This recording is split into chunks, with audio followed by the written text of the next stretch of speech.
Vê se eu tô aparecendo. Oi, Paula. Olá, Tudo bem? Boa tarde. boa tarde, tudo bom? Você Tudo tá conseguindo bem. me ver aí? Tô te vendo. Se Tá puder bom. descer um Só pouquinho mais a câmera, acho que fica melhor. Tá ótimo aí, quadrou. subir ou descer? Aqui. Subir. Aqui, então. Aí, tá ótimo. Não, Aí, tá. peraí. Não, Aqui, enquadra melhor um pouquinho. Aí, agora sim. Não, então caiu tá. de novo.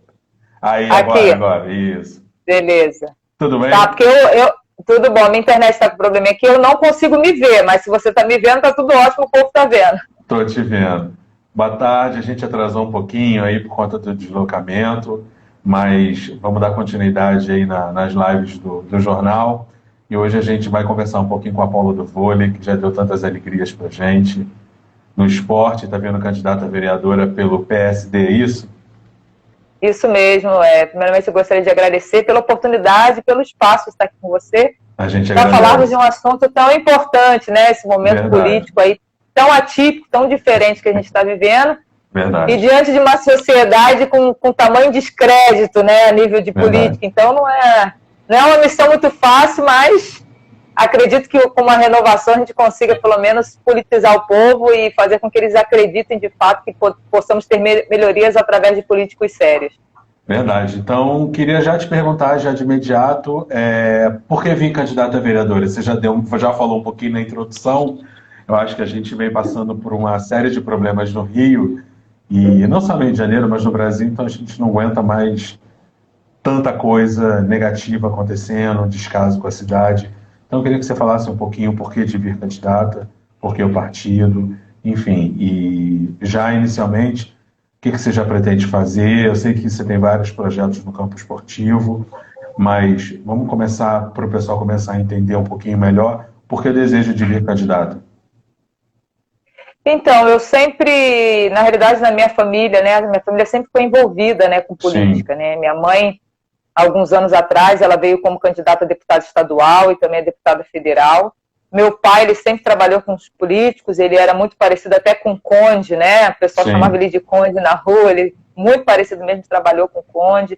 Então, assim, minha família sempre esteve muito envolvida nesse meio, né? Minha mãe é advogada, é doutora, uma pessoa muito politizada e sempre conversou muito comigo de política. certo. E com o passar do tempo, eu tendo contato com algumas pessoas que foram entrando para a política, que vieram do esporte, que foram do esporte, como a Leila do vôlei, que é senadora, Sim, cada vez mais começou a acender esse desejo e que pudesse, através da minha instrumentalidade, da minha experiência de vida dentro do esporte, também como psicóloga, poder trazer, de fato, algumas transformações, algumas coisas que a gente vê deficientes na nossa sociedade, e lutar para com que isso pudesse trazer mudanças consistentes, né? A gente dentro do esporte, a gente sofre muito, principalmente no início de carreira, por falta de investimento, de estrutura, né? Hoje a gente vive numa sociedade com alto índice de criminalidade, a sim, gente vê jovens, né, perdendo vidas, né, porque elas são arrebanhadas pelo tráfico, e eu senti o desejo de fazer algo diferente. Então isso vem já de uma história de vida familiar e através do esporte mesmo, as pessoas com que eu convivo e que eu convivia também quando eu jogava, pessoas que foram para a política e através disso elas estão conseguindo fazer algumas transformar, coisas, fazer a alguns diferença. projetos, exatamente, alguns projetos de leis consistentes para que a gente possa alcançar aí o maior número de pessoas da sociedade e trazer transformação para elas. Hoje a cidade, assim, a gente vê, principalmente os jovens, né, como você falou, arrebanhados pelo tráfico, é, a problemática toda da educação, da saúde. Então, assim, você teria um projeto seu especificamente que você vai desenvolver diretamente nas comunidades para esses jovens? Alguma coisa que você já tenha em mente em fazer para essa população, essa juventude que está aí na rua, abandonada? A gente está falando de dois segmentos, né? O pessoal que mora na Sim. rua e o pessoal da comunidade. Mas eu acho que hoje em dia a coisa está se misturando tanto que a gente não Uhum. consegue mais entender. Ontem, até numa live, eu estava falando com uma candidata e ela estava me dizendo: hoje a gente anda na rua, antigamente você conseguia identificar um mendigo de rua. Hoje em dia a gente tem Uhum. o morador de rua, a pessoa que fica na rua e vai embora para casa, a gente tem a pessoa que vive em deslocamento, em trânsito. Então, assim, a gente tem vamos dizer, várias frentes de pessoas que moram na rua e que a gente fica até dificilmente, só quando você mora no bairro mesmo, você consegue identificar e saber se aquela pessoa é daquela área ou não. Você teria um projeto já específico, conforme eu já li, que com certeza eu queria que você falasse um pouco dessa área do esporte, que eu acho que o esporte e a educação são primordiais para a gente fazer, de fato, a transformação na sociedade e nos jovens, né? Já é uma coisa entendida já mundialmente, a ONU tem diversos estudos sobre isso. E aí queria que você falasse um pouquinho desse teu projeto aí dentro do social ligado ao esporte e a parte de restaurar esses jovens aí no meio das drogas, enfim.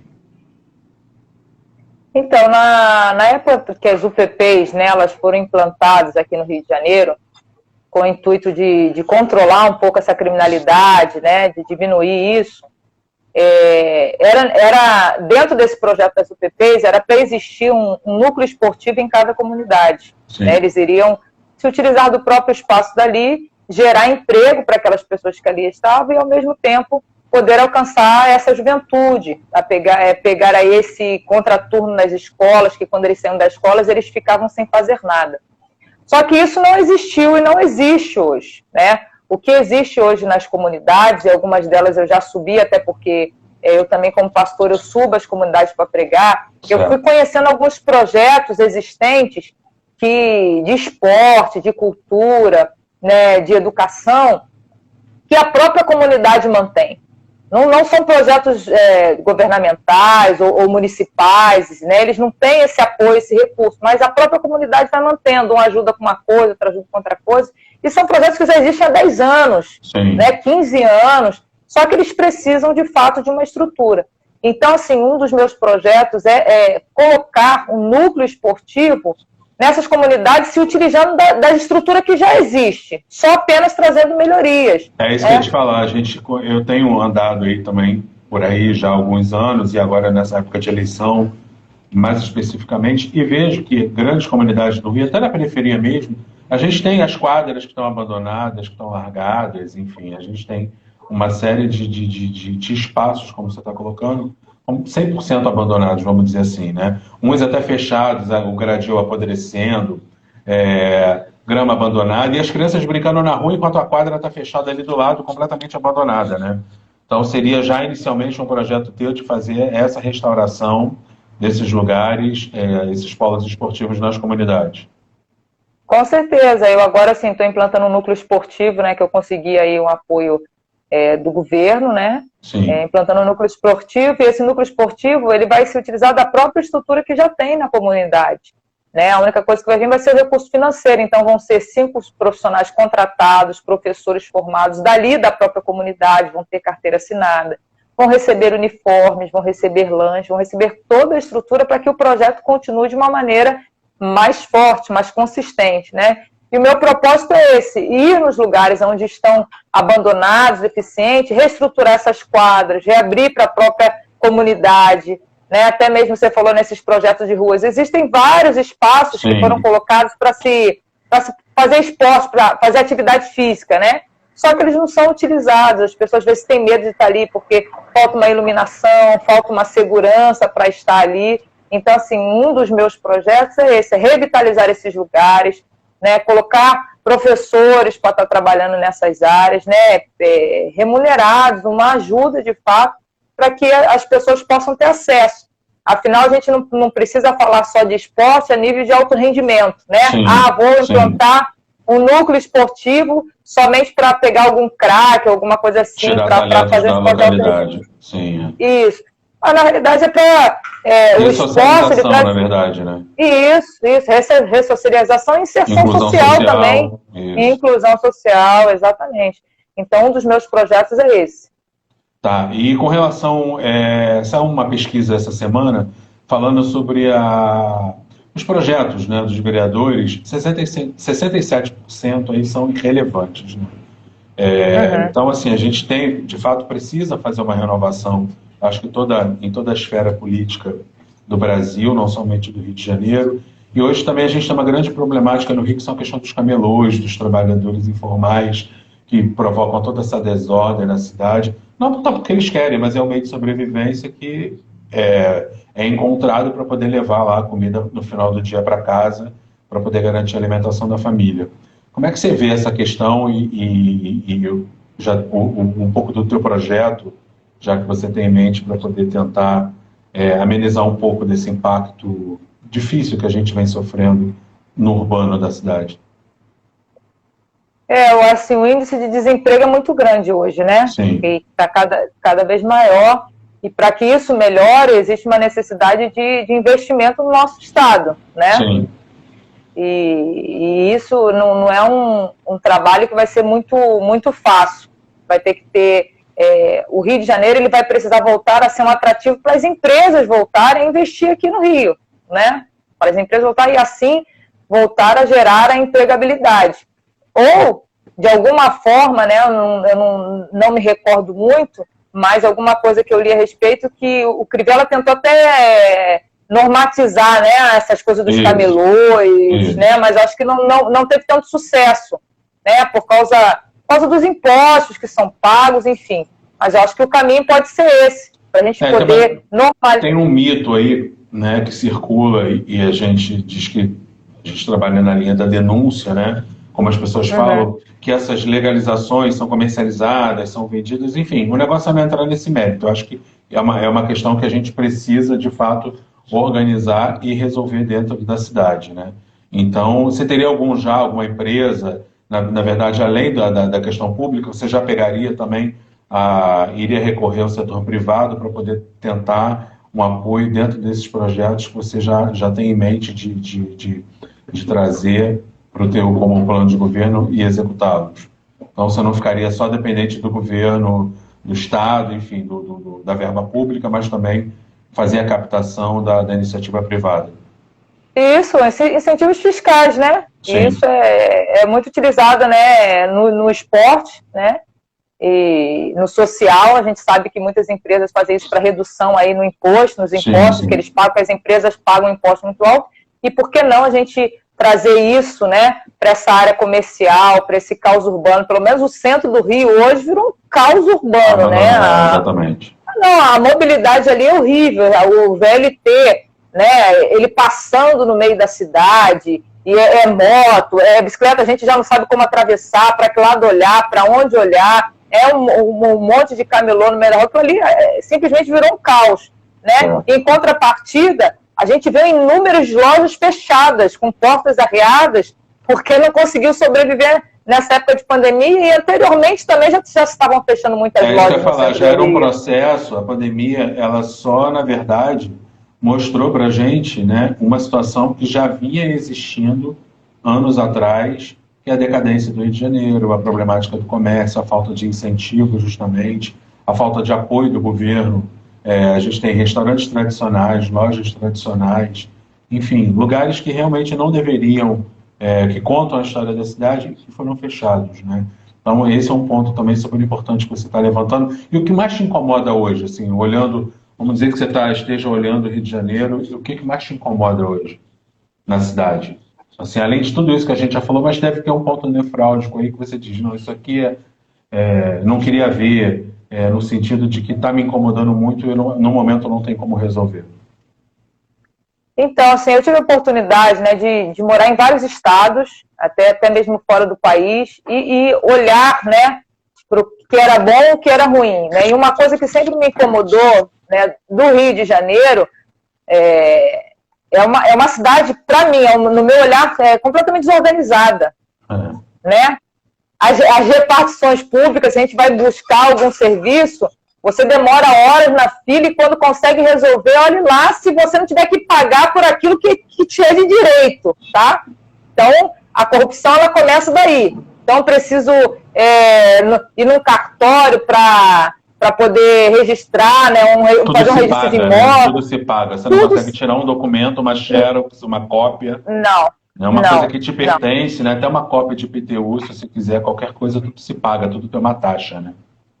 Tudo tem uma taxa, tudo, desde do guardador de rua, né? Porque se você não paga para o guardador de rua ali, colocar teu carro, ele vai lá, quebra o teu carro, quando você voltar tá tudo pichado, né? Que é outra coisa que me incomoda por demais no Rio de Janeiro, né? Que em outros lugares tem lá um cartãozinho para você pagar tudo direitinho, se você não paga, você dá uma multa. Aqui não, aqui é de quem chegar primeiro, a Deus dará, e assim vai. Né? A gente tem tanto espaço vazio, né? Acho que em toda a cidade, Zona Oeste, né? Poderia ser criado um estacionamento municipal, estadual, enfim, para arrecadar para o próprio governo, né? Para o próprio estado, para o próprio município, né?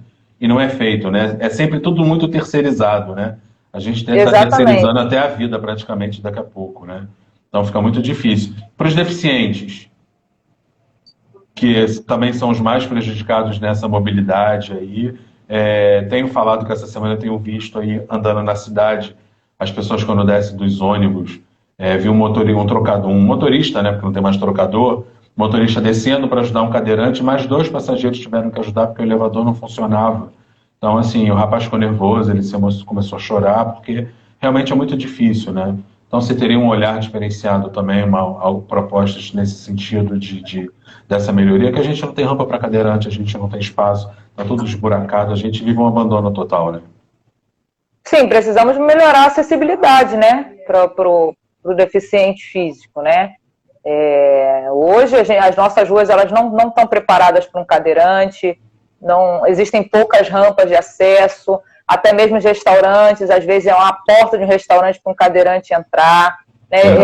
Existe um preconceito muito grande, uma falta de respeito, a gente olha às vezes o deficiente como uma pessoa leprosa, como uma pessoa que não tivesse direito, como se não fosse um ser humano, né? Então, eu acho que primeiro parte de uma conscientização, né? Eu sou psicóloga, eu acredito que quando a gente trabalha com a prevenção, né? Quando a gente começa a trabalhar com a prevenção, a gente vai mudando.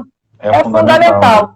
E eu acho que falar sobre isso começa por aí. A gente falar sobre isso. A gente precisa trazer essa discussão para a nossa sociedade. A gente precisa ter seminários. Isso precisa entrar nas escolas, entrar na grade curricular, porque é uma realidade. Ninguém quer ser um deficiente físico. Ninguém quer nascer dessa forma. Mas acontece da pessoa nascer dessa forma e a gente precisa fazer um trabalho de inserção social, de inclusão social, porque é um ser humano com pensamentos, com sentimentos, né? Então, existe uma necessidade de a gente, primeiramente, falar sobre isso, né? Trazer essa discussão para as escolas, trazer essa discussão até mesmo na Câmara dos Vereadores, temos projetos mais consistentes nessa área para o deficiente físico nas escolas, né? É importante esse movimento que hoje não se é falado. Quando a gente vê algo falando sobre deficiente físico? Só quando tem a ACD, o programa da ACD na televisão. Com relação voltando ao município, né, ao governo Crivella, a gente nessa pandemia, a coisa só veio mais à tona, a situação das creches, né, que já não estavam funcionando, e aí estavam sem alimentação, funcionários sem salários, funcionários terceirizados, as pessoas que trabalham não têm condições básicas de trabalho, né, falta tudo, do salário ao transporte, a livro, a material para poder desenvolver as atividades. Como é que você vê essa questão das creches? Você tem algum projeto específico para essas mulheres que precisam trabalhar, né? De fato, precisa trabalhar e às vezes não tem quem deixar. A gente está tendo um índice altíssimo de meninas mais novas, mais jovens, engravidando pela questão da violência, né, contra a mulher, o abuso sexual, enfim. A gente tem, são tantas polêmicas que fica difícil a gente ficar enumerando aqui. Mas, de fato, precisa ter um olhar. A gente não pode ter 67% de projetos de vereadores irrelevantes na Câmara Municipal. E, na verdade, assim, a maioria assume, cria um instituto e aí começa a trabalhar dentro daquele instituto que leva o seu nome e esquece que ele está ali eleito pelo povo e precisa desenvolver as questões da cidade, né? Então, nesses últimos anos, é isso que vem acontecendo. Com relação às mulheres, o que elas podem esperar do seu governo? Algum projeto específico, levantar forte essa bandeira, porque todo dia a televisão está mostrando, os índices de violência estão aumentando cada vez mais, já está ficando incontrolável, né? Então, queria que você falasse um pouquinho sobre essa questão, por favor. Primeiramente, falar das creches, né? Eu tive há pouco tempo na comunidade da Galinha, aqui no Rio de Janeiro, e existe horrível, existe uma creche, na realidade hoje só existe a estrutura da creche, sim, né?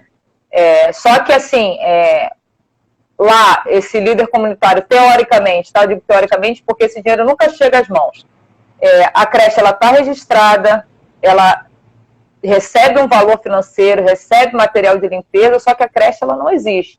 Um dos papéis dos vereadores é justamente essa fiscalização. fiscalizar. Existe alguns lugares que existe uma estrutura, uma suposta creche, mas a creche, de fato, em si, ela não existe. E não existe uma denúncia, não existe uma fiscalização consistente, que é o que acontece muito no Rio de Janeiro em todos os âmbitos, tá? Acho que as pessoas têm medo, elas se sentem coagidas, até porque existe toda uma organização, muitas das vezes, criminosa atrás disso. A verba, ela sempre é desviada na finalidade da qual ela é destinada. Então, um dos meus projetos, de fato, é esse tipo assim, de fiscalização do lugar onde diz que, de fato, existe uma creche lá, ver como é que está a estrutura nas comunidades. Porque o que acontece? Essas mulheres, elas precisam trabalhar. Onde vão deixar suas crianças?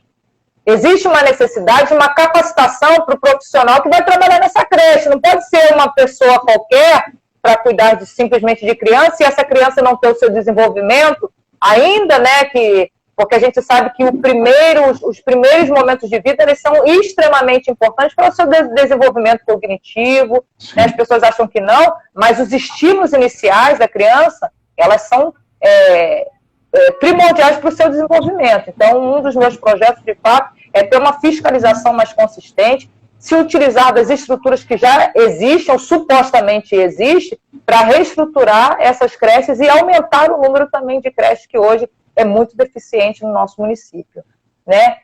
Em relação às mulheres, né, que você falou, né, acerca do feminicídio que cresceu demais. Na pandemia, mas também já era um número crescente, é uma discussão muito presente na Câmara. A coisa só ganhou uma vitrine, né? Vamos dizer assim, só ganhou uma janela maior na mídia, mas é um fato que a cada dia cresce, né? A gente não é tão não é tão divulgado, a mídia estava abordando de uma forma um tanto superficial uma crítica minha, e agora com a pandemia as denúncias foram grandes, a falta de não conseguir das mulheres, talvez por esclarecimento, como a gente estava falando dos órgãos, né? Muitas iam à delegacia e não conseguiam registrar, porque não tinham funcionário, precisavam fazer o BO online, fazer as denúncias, então isso é uma grande problemática. A gente, com a questão das drogas e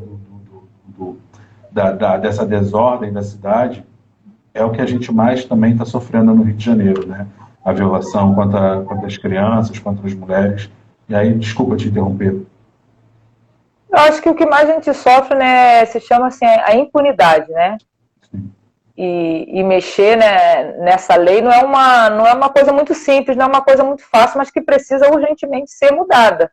A partir do momento que esse indivíduo que bate numa mulher e não tem uma punição, isso vai continuar sendo feito. Quando o cara vai lá e espanca uma mulher e simplesmente paga com uma fiança, vai continuar sendo feito. Ou uma cesta básica, né? Exatamente. O que existe hoje é uma impunidade muito grande. Existem muitas mulheres que ela tem medo de denunciar porque ela é ameaçada, né? Ela fica com medo de perder a própria vida. Então, enquanto que não tiver leis, não existir uma mudança no nosso Código Penal, nós vamos com certeza estar sofrendo aí por mais anos, tanto com a pedofilia, né, contra o abuso infantil e contra a violência contra a mulher. Em relação um dos projetos que eu tenho acerca disso, de assistir essas mulheres que são vítimas de feminicídio, no SUS existe dentro dele o CAPS, que é o Centro de Atendimento Psicossocial, né? E o profissional da área de saúde, o psicólogo, ele não tem uma remuneração satisfatória e o campo de atuação dele é muito restrito, né? O meu propósito é valorizar esse profissional que trabalha no SUS e ampliar esse atendimento para que o psicólogo possa ir até essa pessoa que foi vítima de feminicídio ou uma família que uma criança sofreu um abuso sexual, para a gente poder ampliar essa rede de atendimento. Então, é trabalhar dentro das estruturas que já existem, porque o SUS, ele não é ruim, só que ele precisa de melhorias, ele precisa ser mal administrado, exatamente. Falta de planejamento, falta de projeto, falta de olhar de cima de quem está na cabeça da situação, né, como comandando o barco, saber administrar melhor e fiscalizar melhor e desenvolver projetos e ações que, de fato, atendam a população, né? Porque médico competente tem, enfermeiro competente tem, né? A gente vai vendo as UPAs abandonadas, não tem remédio, não existe nada. né? Se hoje você tem um problema de pressão, a pessoa precisa ir lá pegar medicamento, não tem. Soube essa semana também que os coquetéis de HIV, há muito tempo as pessoas não estão recebendo em alguns dos hospitais. Então, assim, a gente está vivendo, de fato, um momento muito crítico, né? Muito crítico. Com relação ao turismo, o turismo é um ponto forte da cidade também, que traz renda, que traz visibilidade, Rio de Janeiro conhecido mundialmente. Você teria algum projeto específico também ligado a esporte, fazer um intercâmbio, algo do tipo, envolvendo também a questão do turismo na cidade? Eu ainda não tenho um projeto específico, mas eu atuaria nessa área, né? Claro, nós tivemos aqui no Rio de Janeiro a Copa e as Olimpíadas, que trouxe bastante atrativo e investimento para o município na época, né? Das Olimpíadas e da Mas da que está Copa. tudo parado aí, né? Que infelizmente está às traças, tá? Eu participei de uma maneira atuante, tá? Nas Olimpíadas como psicóloga, como preparação mental.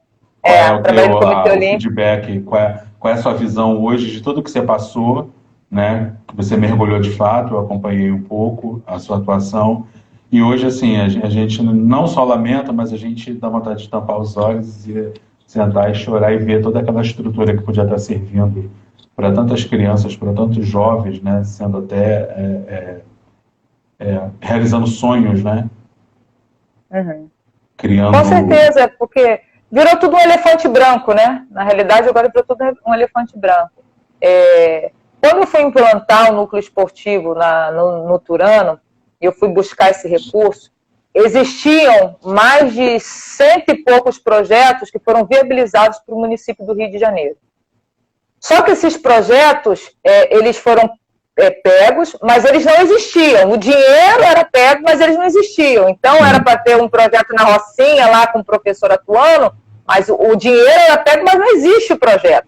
Então, o nosso maior problema é que, às vezes, vem a verba, mas ela não encontra o seu destino. Né? É a corrupção. É a corrupção. O nosso maior problema hoje é a corrupção, como você falou. Hoje não tem os coquetéis para a pessoa pegar no hospital público, não tem onde ela pegar esse recurso, porque é desviado esse destino. As medicações, às vezes, ficam dentro de um depósito, eles até estragam, né? Enquanto que a gente não conseguir ter um órgão fiscalizador de uma maneira muito forte no nosso estado, no nosso município do Rio de Janeiro, e até mesmo no nosso país, que a gente sabe que isso acontece em um monte de lugar, o povo vai pagar a conta, a gente vai sofrer na nossa pele. Projetos existem, a verba ela é de fato enviada, mas ela encontra a barreira da corrupção. Se a gente não conseguir mudar isso, ou minimizar isso de alguma maneira, eu posso fazer um monte de projetos, mas se ele não tiver uma fiscalização, nunca vai chegar ao seu destino. E você, como cristã e pastora, deve andar bastante aí nas comunidades, enfim, bastante na cidade, e abraçar alguns projetos, né? O que mais te pedem? Assim, qual é o tipo de reclamação que você mais escuta, ou que tipo de ajuda as pessoas mais, quando te encontram aí andando pelas ruas, ou de repente um culto que você vai participar, ao final sempre tem uma conversa, um guaranazinho, um bolo, um abraço, que a gente não está podendo fazer isso, mas qual é o tipo de reclamação que você mais escuta? Eles precisam de um trabalho forte social, né? Eu acredito que se nós...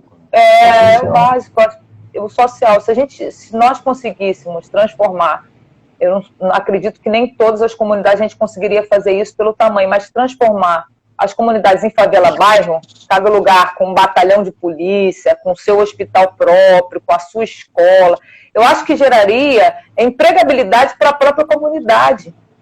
Diminuiria essa locomoção dessas pessoas de terem que, às vezes, pagar um ônibus, que às vezes não tem dinheiro para pagar um ônibus para o filho ir para a escola, sabe? Então, se a gente conseguisse transformar um pouco essa realidade, né, e se não conseguir transformar em favela bairro, mas pelo menos ter alguns projetos sociais. Comunidades organizadas, vamos dizer assim, né? Isso, exatamente. A gente sabe que a gente barreira no tráfico, né, que é muito grande, que é algo muito difícil de ser mudado.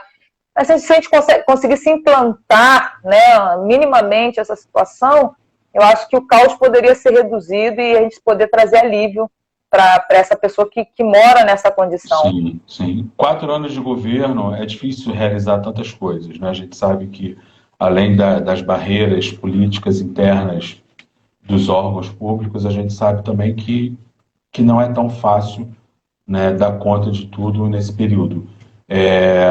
Destaca para mim 2 pontos fortes, se eleita for, do teu governo, que as pessoas podem acreditar e saber que, de fato, você vai se empenhar bastante em executar.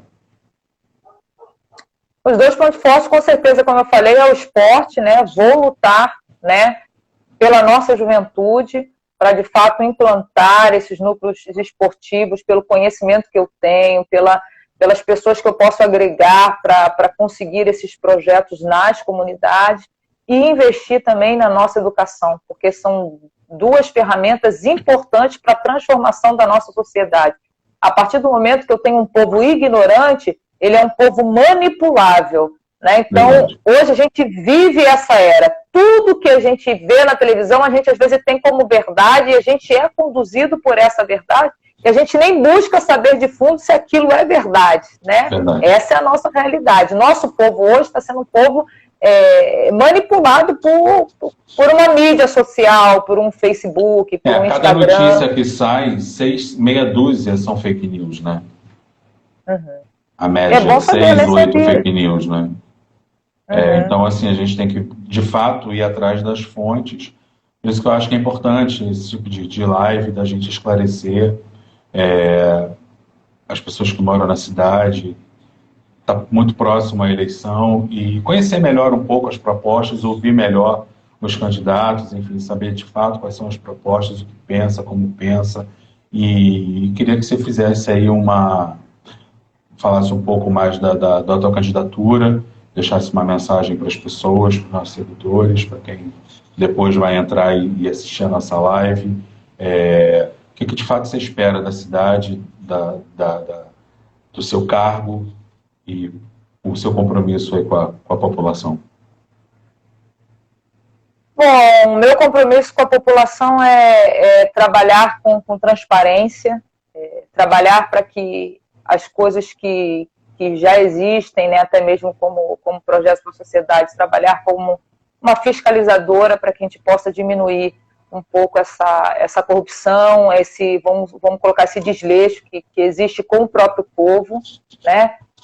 Conseguir implantar, de fato, os projetos que eu tenho no meu coração, que são os núcleos esportivos, e trabalhar na educação dessas escolas hoje que estão abandonadas. Falhou o teu som.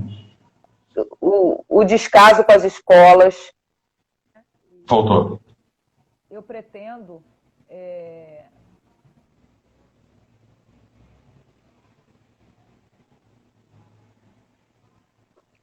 Voltou.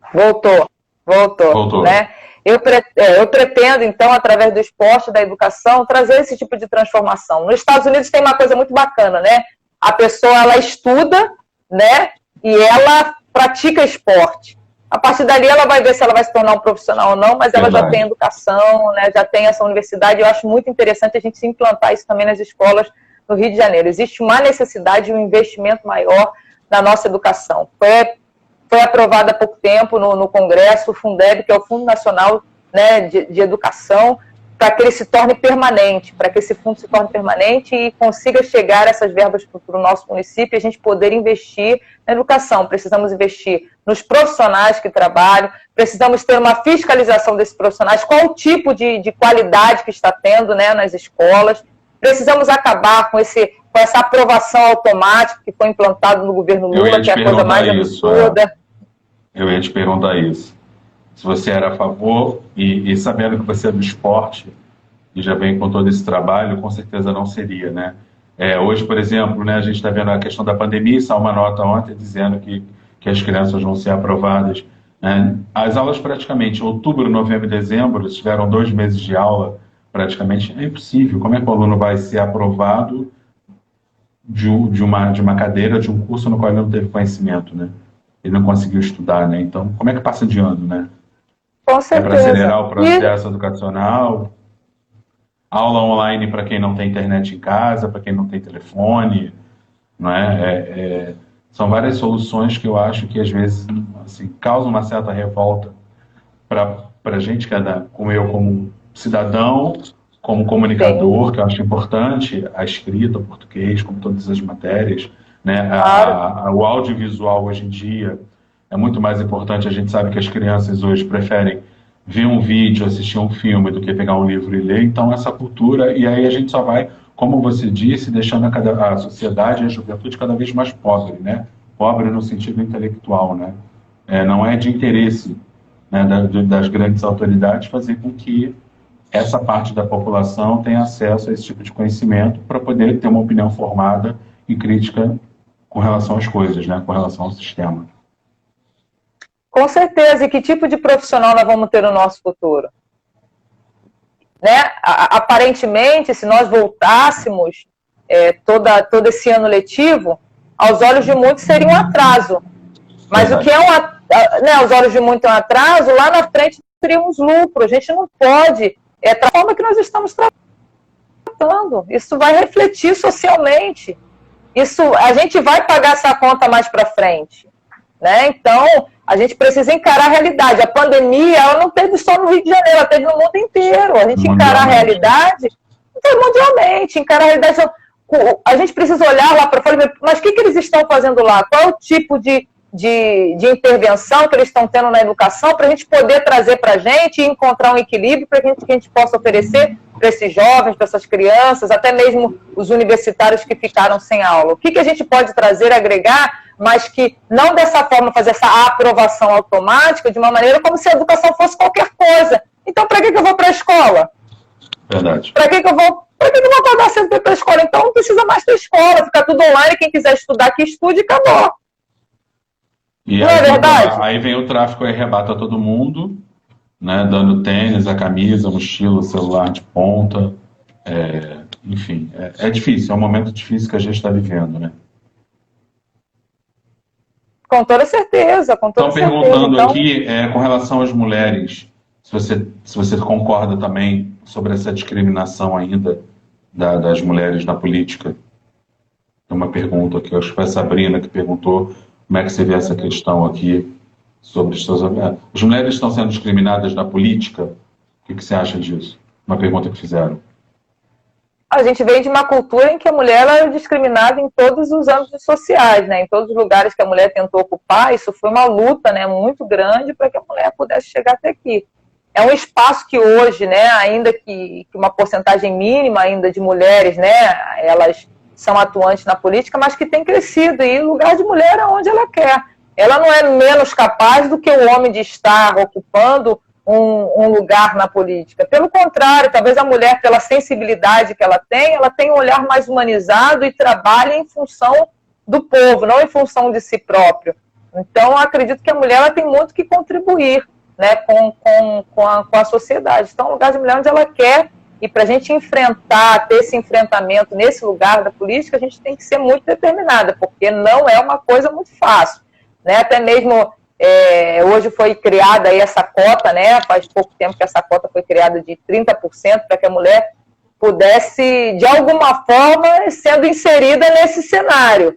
Né? Não, se você olhar, não tinha que ter essa cota, mas por ter essa resistência toda. Mas por ter essa resistência toda, teve que se criar uma cota, uma obrigatoriedade dos partidos.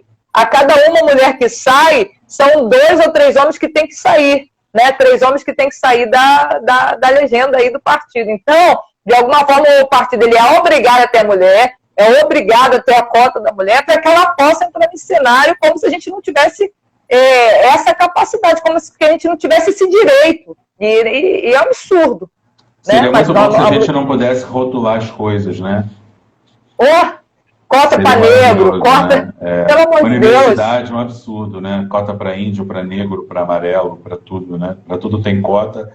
E as cotas estão aí, né? O dinheiro na cueca, né? A gente está tendo umas situações aí que a gente precisa lidar no carro, e a gente precisa lidar com todas essas situações e ainda viver a discriminação, a falta de medicamento, o descaso, né? A gente está vendo aí esse hospital de campanha que foi criado pelo governo do estado, o único que restou lá da Vila Olímpica, né, do autódromo, 7 milhões, né, que não tem utilidade nenhuma, como um elefante mais um elefante branco que está custando, desde o início da sua construção até hoje, né, que não está recebendo paciente nenhum, não está funcionando e estamos pagando 7 milhões por mês para poder ele se manter e não querem fechar, né? Porque pode ter uma segunda onda do coronavírus e aí o hospital vai abraçar a população. Você não conseguiu abraçar até hoje. Então, assim, realmente a gente está vivendo um momento difícil, mas de reflexão. Então, eu quero te agradecer, eu sei que você está com o seu tempo corrido. Acho que foi esclarecedor, achei bacana esse nosso bate-papo. Queria que você resumisse aí um pouquinho, deixasse uma mensagem para as pessoas e gostaria de te desejar boa sorte na sua candidatura, sucesso. Eu acho que o esporte e a educação é a base principal de qualquer jovem, né, de qualquer criança, para poder ter um discernimento melhor de vida, de futuro, de conhecimento, e de fato transforma, e a gente vê aí, quando a gente roda esse Brasil enorme, um mundo, e a gente vê que de fato a educação e o esporte transformam vidas, né, salvam vidas e transformam pessoas. Então, queria que você deixasse aí uma mensagem, te agradecer, te desejar boa sorte na sua jornada. Obrigado, né? A mensagem que eu deixo é que o esporte, ele te prepara para a vida, né? O voleibol, ele transformou a minha vida e trouxe diversos valores para ela, como a determinação, a garra, a organização, a disciplina, a honestidade, o foco, o fair play, o jogo limpo. Todos esses valores, ele foi agregado para mim através do esporte. Foram 24 anos jogando profissionalmente, foi uma renúncia muito grande em prol do meu sonho, daquilo que eu queria. Sim. Então, assim, o que o povo carioca pode, de fato, esperar de mim é isso, é esse foco, essa determinação, essa luta para que eu possa trazer mudanças consistentes, se assim Deus permitir eu sentar na cadeira, né? Deus está ali para trabalhar em prol, em função do povo, porque eu sei que é sacrifício, eu sei que é ter só uma lata de milho para comer, eu sei que é o abandono também dentro do esporte, a falta de investimento. Eu passei por diversos momentos na minha vida de dificuldade e eu sofri na pele muitas das vezes esse descaso. Então, vou lutar por essa fiscalização, vou lutar para que implante projetos consistentes para o nosso Rio de Janeiro. Então, Paula do Vôlei, né? Meu slogan é a grande sacada para o Rio.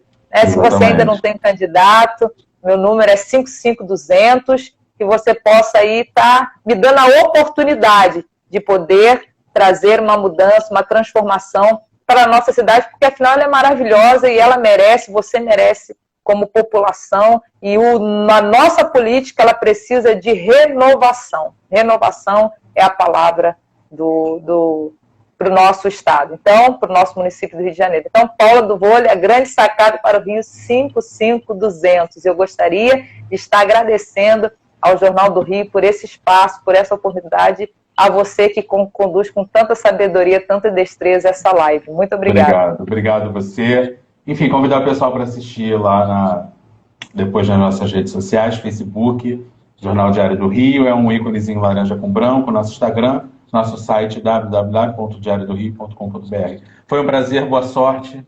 A gente se fala por aí. Grande abraço. É verdade. Tchau. Quero conversar com você mais vezes, tá? Vamos, grande abraço. Então tá, grande abraço. Tchau, tchau. Tá bom, tchau.